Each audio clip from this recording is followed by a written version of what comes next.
Assalamualaikum warahmatullahi wabarakatuh. Perkenalkan, saya Devi Melani dengan NIM 2020901056. Adapun tujuan pembuatan video ini adalah sebagai edukasi dan juga sebagai pemenuhan tugas akhir pada mata kuliah Psikologi Pendidikan yang diampu oleh Bapak Dr. Muhammad Uyun, MSI. Pada video kali ini, saya akan menjelaskan mengenai kasus kesulitan belajar. Namun, sebelum masuk ke dalam materi, saya akan eh, membacakan susunan materi yang akan saya sampaikan. Yang pertama yaitu pengenalan secara singkat mengenai psikologi pendidikan. Yang kedua yaitu pengertian kesulitan belajar. Yang ketiga, memaparkan faktor-faktor kesulitan belajar. Yang keempat yaitu cara diagnosis kesulitan belajar. Dan yang terakhir yaitu adalah kesimpulan. Seperti yang sudah saya sampaikan sebelumnya, pada video kali ini saya akan menjelaskan mengenai kasus kesulitan belajar. Namun sebelum masuk ke dalam materi, saya akan menjelaskan terlebih dahulu secara singkat mengenai psikologi pendidikan. Psikologi pendidikan ini terdiri dari dua kata, yaitu psikologi dan pendidikan. Pengertian dari psikologi sendiri yaitu berasal dari bahasa Yunani kuno, yaitu psyche dan logos, yang memiliki arti. Psyche sendiri memiliki arti sebagai jiwa dan logos itu memiliki arti sebagai ilmu. Sehingga jika kita gabungkan menjadi psikologi yang memiliki arti sebagai dapat kita artikan sebagai ilmu jiwa. Sedangkan pendidikan yaitu menurut KBBI atau Kamus Besar Bahasa Indonesia memiliki berasal dari kata didik yang memiliki awalan me, hingga memiliki arti memelihara dan memberikan latihan. Hal ini diperlukan ajaran, tuntunan, dan pimpinan mengenai akhlak dan kecerdasan pikiran. Wrightington pada tahun 1982 mendefinisikan psikologi pendidikan sebagai studi sistematis terhadap proses dan faktor-faktor yang berhubungan dengan dunia pendidikan. Jadi dapat kita simpulkan bahwa psikologi pendidikan adalah ilmu yang mempelajari bagaimana manusia belajar dalam pendidikan yang diampunya. Seperti yang kita ketahui, keadaan seorang manusia itu berbeda-beda. Ada yang diberikan kesempurnaan dan juga ada yang diberikan keadaan-keadaan yang spesial. Terkadang seseorang yang memiliki beberapa keadaan spesial ini dapat menghambat pertumbuhan dan perkembangan mereka dalam belajar. Disinilah urgensi psikologi pendidikan, yaitu untuk memberikan semua orang memiliki kesempatan dan hak yang sama dalam belajar. Lalu apa sebenarnya yang dimaksud dengan kesulitan belajar? Kesulitan belajar ini bisa dikatakan atau kita asumsikan sebagai suatu kondisi di mana seseorang memiliki hambatan atau masalah dengan proses belajarnya yang disebabkan oleh beberapa faktor. Hal ini pada umumnya sering dialami oleh individu yang mengalami pendidikan atau yang sering kita sebut sebagai siswa. Syah pada tahun 1999 menjelaskan bahwa pendidik di sekolah seringkali hanya fokus pada anak dengan kemampuan rata-rata sehingga anak dengan kategori di luar rata-rata, baik yang sangat pintar atau lainnya, seringkali diabaikan.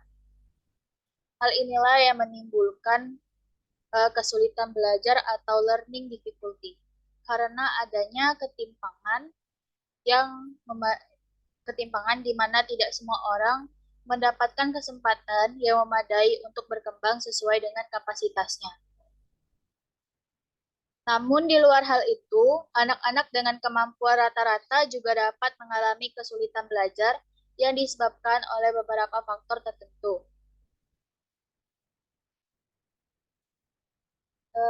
Syah pada tahun 1999 menjelaskan bahwa kasus kesulitan belajar ini biasanya dapat terlihat dengan adanya penurunan pada kinerja akademik atau prestasi belajar.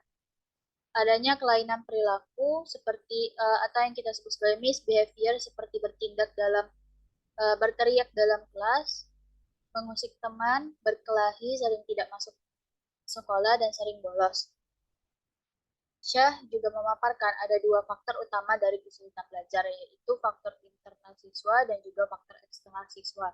Faktor internal siswa yaitu adalah hal-hal atau keadaan yang muncul dari dalam diri siswa itu sendiri.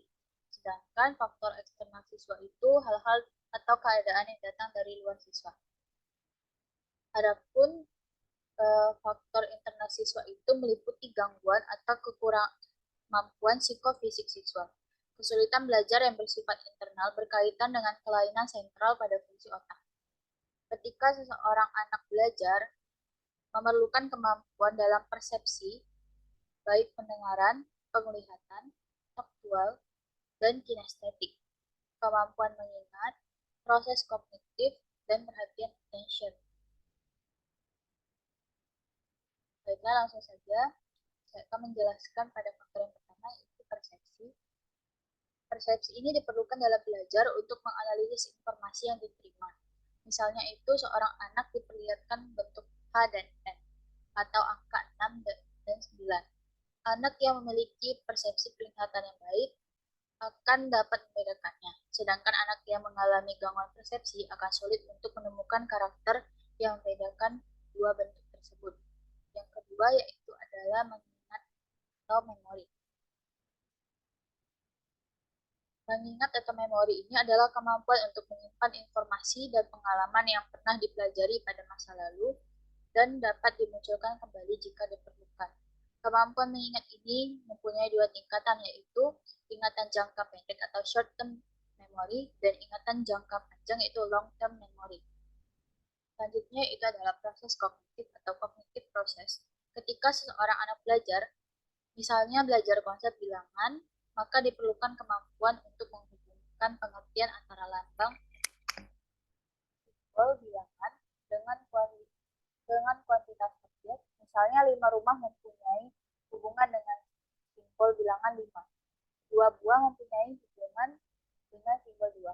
Apabila 2 rumah dikelompokkan dengan 5 rumah, anak dapat memahami bahwa akan menjadi lebih banyak rumah, yaitu 7 rumah. Dan terakhir yaitu perhatian atau attention. Perhatian atau attention ini adalah kemampuan seorang anak dalam memilih stimulus tertentu yang mana menurutnya penting dan mana yang tidak penting. Apabila seorang anak berhadapan dengan beberapa stimulus secara bersamaan, dia dapat memilih salah satu di antaranya, sehingga ia memusatkan perhatian hanya kepada stimulus yang dipilihnya. Selanjutnya saya akan menjelaskan mengenai faktor eksternal. Faktor eksternal ini yaitu terdiri dari lingkungan keluarga, masyarakat, dan lingkungan sekolah. Lingkungan keluarga ini disebabkan oleh ketidakharmonisan keluarga, sedangkan masuk di dalam lingkungan masyarakat yaitu wilayah perkampungan yang kumuh dan dangkal sehingga dapat memungkinkan masyarakat untuk bergaul secara bebas. Dan selanjutnya itu adalah sekolah, di mana kondisi lingkungan sekolah ini tidak memadai fasilitasnya secara baik, sehingga dapat menghambat ke perkembangan dan pertumbuhan belajar anak. Selanjutnya itu bagaimana cara kita untuk mengetahui seorang siswa memiliki kesulitan belajar atau difficulty learning. Khaled memaparkan 7 karakteristik yang dapat ditemui pada anak belajar.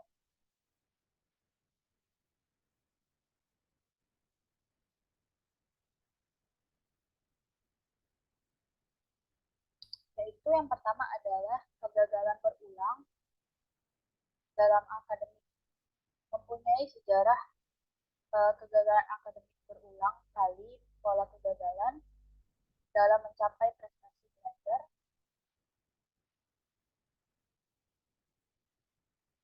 dapat terjadi berulang-ulang.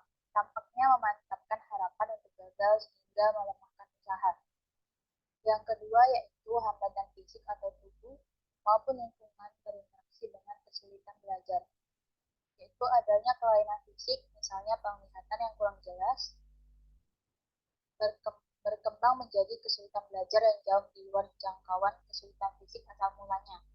Yang ketiga yaitu kelainan motivasional, merupakan kegagalan berulang, penolakan oleh guru dan teman-teman sebaya, tidak adanya penekanan atau reinforcement, sehingga semua ini ataupun diri sendiri cenderung merendahkan mutu tindakan, mengurangi minat untuk belajar, dan umumnya merendahkan motivasi atau memindahkan motivasi pada kegiatan yang baik.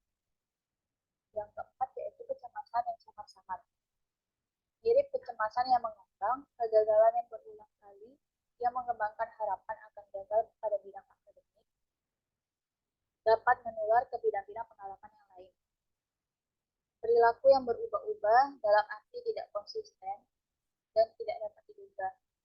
hasil belajar anak dengan kesulitan belajar ini cenderung tidak konstan.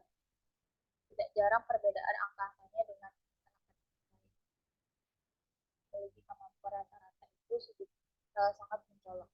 Yang kelima yaitu penilaian yang keliru karena datanya tidak lengkap. Kesulitan belajar ini dapat menimbulkan label kepada seorang anak berdasarkan informasi yang kurang lengkap. Misalnya tanpa data lengkap seorang anak digolongkan mentality mentality retarded, tetapi terlihat ada beberapa perilaku akademik yang tinggi mutunya yang tidak sesuai dengan anak-anak yang memiliki bakat tersebut. Yang terakhir yaitu pendidikan dan pola asuhan yang didapat tidak memadai. Terdapat anak-anak yang tipe, mutu penguasaan dan urutan pengalaman belajarnya tidak mendukung proses belajar. Kadang-kadang kesalahan tidak terletak pada sistem pendidikan itu sendiri, tetapi pada ketidakcocokan antara kebutuhan anak dan dengan kegiatan-kegiatan dalam kelas. Lalu bagaimana cara kita untuk membantu anak yang kita duga memiliki kesulitan belajar? Itu caranya adalah dengan memberikan diagnosis kepada anak yang diduga mengalami kesulitan belajar berdasarkan karakteristik mengenai anak yang kesulitan belajar maupun anak dengan kondisi yang normal. Adapun langkah yang dapat ditempuh dalam diagnosis kesulitan belajar yaitu dengan melakukan observasi kelas untuk melihat perilaku menyimpang pada siswa. Yang kedua itu memeriksa penglihatan dan pengetahuan siswa terutama yang belajar.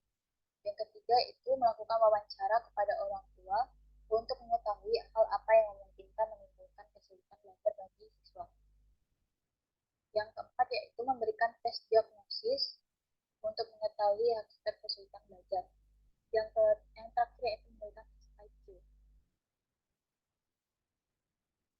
Dan setelah langkah-langkah diagnosis ini dilakukan, maka selanjutnya adalah menganalisis data diagnosis setelahnya melakukan identifikasi terhadap kesulitan belajar apa yang dialami.